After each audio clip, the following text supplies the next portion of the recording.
Welcome. I'm out and about. I'm at the Invictus Games headquarters here in Toronto. I'm talking to the Workforce Committee Chair, Lois Gilbert. Thank you so much for your time, Lois. Thank you for coming along. I know you're sharing with me that each room here in the Invictus Games headquarters here in Toronto has a different military name to it. Mm-hmm. I want you to share the name that we're at this room right now. Oh, this room that we're currently in is Kandahar. The way we have Vimy. That's our big boardroom, so that's where everything took place.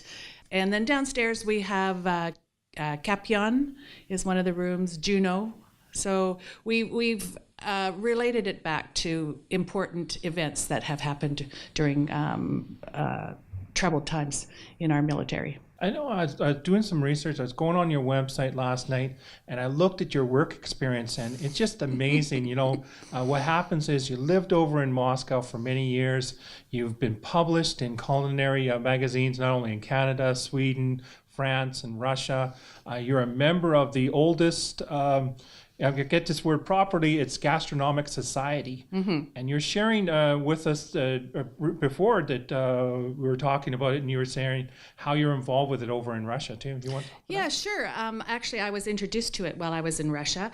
It is the oldest gastronomic association. It's called Chaine de Rotisseurs. And it's in 80 countries. We have about 30,000 members, both professional and non-professional. And it is... the society is there for the art of food and fellowship. Just generally people who all enjoy food. And I'm lucky enough that I have been the head of the Bailly, which is the club itself. And then now I am on their international young chef committee for competitions. So every year we go someplace else, somewhere in the world, and we put on a young chef competition for chefs under 27 so that they can show us how great they are. And we've had some really amazing different places. I've had the pleasure of being in South Africa, in Helsinki, Istanbul. This year I'm going to Perth. And that's right before the games, the Invictus Games. So it's a little bit, I'm pushing it, but that's real. The cooking is basically my life. That's my love, my passion. You got it from your mother. Totally from my mother. My mother started baking when she was very, very young, when she was 18, here in Toronto. And she is an excellent cook. She's still alive. She's 95, and she was a professional cook. And we all of my siblings took our time with her wherever she worked. We had to go and work with her, and and we all have a passion for it. All of us. I have 2 sisters and a brother. They're all older than me, but we just love that. You also ran a cooking school. You're a catering company. Yeah. And you were sous chef. You were sous chef for the Julia Child. So my I ran a cooking school in Vancouver, and we had celebrity chefs come, and so I had the opportunity to be a sous chef for Julia Child, Jacques Pépin, Giuliano Bugialli, who is an Italian chef, and I also was the assistant culinary director for the Anne Willan Look and Cook show. There was a 28 PBS series. So. I want to get to your volunteering experience. I know you're involved with the Pan Am Games, and you were just mentioning that competition that you're involved with, the International Young Chefs competition. Mm-hmm. You want to talk about the Pan Am Games before we get to the Invictus Games? Sure, I can even go back further. I started my volunteering actually with the Vancouver Olympics, and did 3 months with them, and then went on as a sports specialist for the London Olympics, and worked with the Sochi Olympics as I did the interviews for international volunteers, because their challenge was the English language. So I interviewed about 600 international volunteers and assisted with their visa applications and getting them there. And then I ended up at Pan Am Games in a paid role, turned my passion into money, and worked as the volunteer manager for the 23,000 volunteers that were at the Pan Am Games, which was probably the most exciting thing that I've ever done. And I got a chance to work with some fabulous, fabulous people, and I ended up working with some of them here. In particular, my current boss, he's the director of workforce, James Palmater. Him and I have become, I knew him in Moscow, I knew him in Vancouver, and he is at Pan Am, and he is an exceptional person to work with, and we get along so well. That's why I spend most of my days here. Now we're going to talk about the Invictus Games. You know, what does Invictus Games mean to you?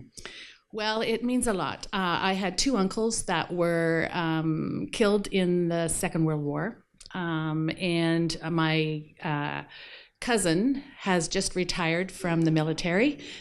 He was lucky enough not to come back with any invisible or visible injuries. And he actually, we've had a talk with him recently about the Invictus Games, and he says he chose soccer and hockey as his thing to do while he was away, and he just made that opportunity as often as he could to relieve any stresses that he had. So he found that sports was extremely successful in keeping his mind and body sort of healthy. And that's what this is all about. The Invictus Games is all about adaptive sport and helping ill and injured soldiers, men and women both, to move to recover from whatever invisible or visible injuries, help them move themselves through that process. You want to talk a little bit about, some of your duties here on Invictus Games? Well, my role is the workforce chair, and what that involves is this organization is lean and mean, and so we have very few paid staff. It's run by volunteers, mostly volunteers. It's I have taken on the workforce portion of it, so I'm responsible for anything to do with volunteers, whether that's recruiting them, uniforming them, training them, the operations portion within the venues, different venues, managing the volunteers there, and also for the communication with the volunteers themselves and their recognition. So I have a team that I've put together of people that are exciting and really enthusiastic, and we are. It's amazing where we've gotten so fast. It's only been a year since I've been on board, and we are right now. We're pretty excited that we're just in the middle of our interview phase for our volunteers, and soon they'll be hearing about whether they have a role with us. So that's where we are right now. I know if people want any additional information, just go to your guys' website. Yeah, we've got videos up there and everything. Yeah, we have everything. Unfortunately, you can't, if you want to be a volunteer, it's just a little too late if you didn't sign up, because we had such an overwhelming response for people interested in becoming volunteers that we actually had to cut it off, because we are only looking for 1,800 volunteers, and we had to cut it off at 5,500 people. We didn't want to disappoint too many people, so and that was in 39 days. So exceptional, number of the response was just outstanding. And you're going to have the schedule coming out pretty soon in regards to where the different competitions are taking place, and also the we have all the venues. Everything is on our website about the venues, where the venues are. We are still trying to finalize the last little bits of this competition schedule, but really all of our venues are in place. We have some pretty exciting ones. We've got Toronto Island for cycling, and we've got Fort York Park for archery.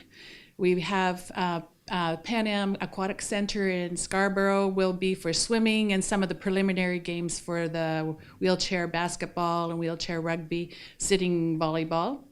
The Mattamy Center will be our premier venue, so all of the finals will take place there, but we also have powerlifting and power rowing there.